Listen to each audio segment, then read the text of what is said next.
Hello everyone, it's about 3:30 in the morning on June 29th, GMT time when I started recording. Take a look at Forex for the week, which is going to be pretty tricky given all the news that's happening this week and the holidays, and it can be a good week for either sitting on the sidelines doing something else or trying to test something out.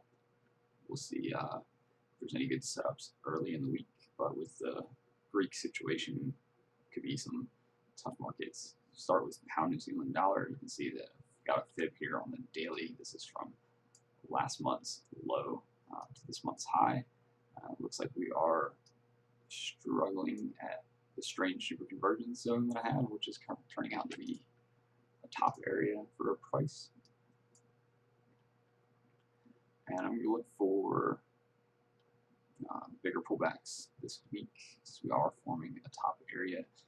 The area that I'm interested in is 2.2, which is right in here. So you see we have midterm fib, our 38.2% fib from the daily. So that's normally a fib level higher than where I look to start trading from, but it's such a large move on the daily. And we do have the 200 here. We have a lot of confluence in this area to look for longs from. Okay, pound CAD. I have a fib from this month's low to the high, and I'll be looking for a bounce off of the 191 area, which is going to coincide with close to the daily 55, which is generally where we've been finding support. Dynamic support when price has been bouncing is going to be right in the middle of this path of the 4-hour 200 and the daily 55. And it's pound odd. You can see that the fib is from just last week, different from other pound pairs, and we did have a move down with the Greek news, which we'll see is more dramatic on some of the other pairs. We started to move back up already, and normally I'd be looking for around MR1 and the 4-hour 55, but we haven't really established the 4-hour 55 as a good place to trade off of since we broke the last horizontal support and resistance level, which is here. You can see prior to that, we had a couple bounces off the 55, but it's been kind of messy. So really, we're still, we haven't moved too far above the highs here. So I'm going to be looking for a pullback back down to the midterm fib here, basically this horizontal support and resistance area for a trade for long. And pound yen, I have the fib here is from this month's low to high. See we've gapped on the yen pairs. I'm going to look for a continued move back up towards closing the gap, but I think we're probably in for some more short side pressure on the yen pairs. Just speculation at the moment from the news. If that does happen, what I'm going to be looking for is a long from the 190.50 area. So from around the 4-hour 200 down to WS1 for support and form in that area for a move back up. And last of the pound pairs, pound USD. This is from last month's low to high tip here, and of course we have the two daily EMAs sitting just below 155. So I will look for a pullback to that area, which you can see is the 50% fib, and look for a long from there. All right, this is odd yen fib last week. It's high to the current low. You can see that we already closed the gap here and have started to move down again already. I am going to look for another run back up at 94.50. As long as 94.50 can hold, that should be a good place to take a short from. AUD USD, we have pretty much the same thing as AUD Yen, only it looks a bit messier. So AUD Yen may be better to trade if we're going to continue to short, but we have basically 7,700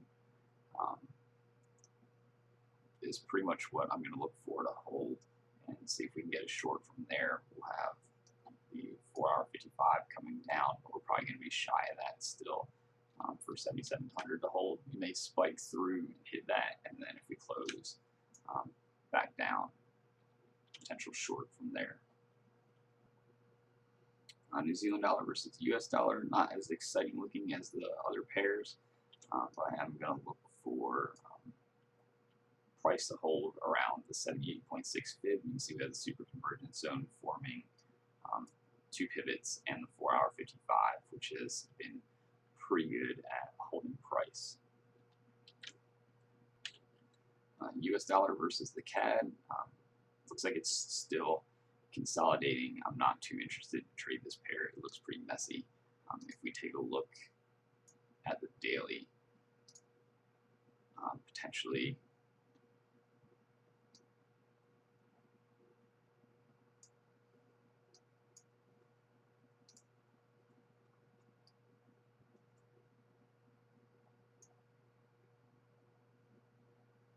we have a triangle forming, or even we have a couple different options there.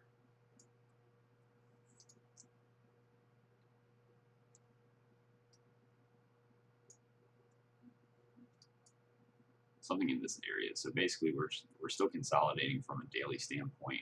We do have kind of a bottom area. We do have a bottom area around here, which kind of spiked through. That's 122, but we did spike all the way down last week to about 121.25. So potentially we could look to long from one of those two areas, but I'd rather wait for more definitive movement on this pair. All right, US yen.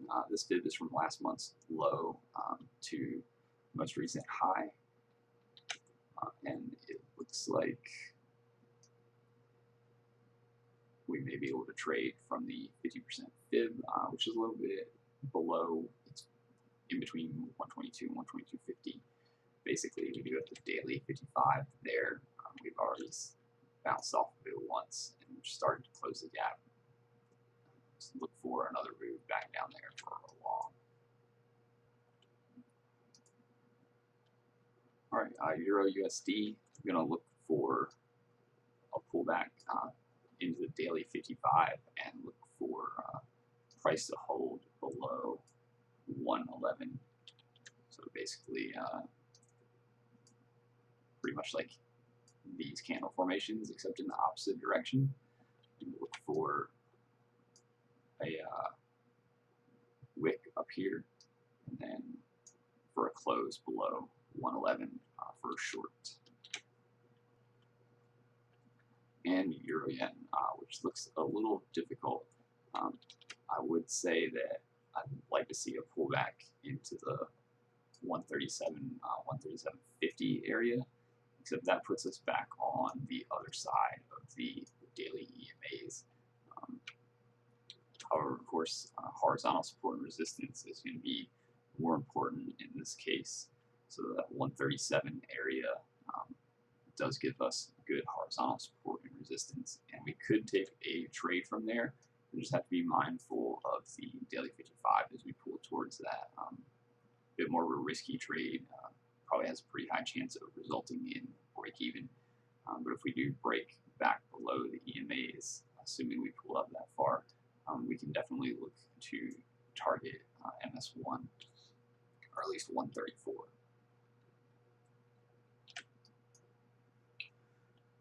All right, that's it for me this week. Again, a lot of news going on this week, and holidays going to be pretty tough. So you look, definitely for the best entries you can find. Don't take anything that's going to be um, higher risk as far as your checklist goes, and make sure you're definitely managing your trades aggressively.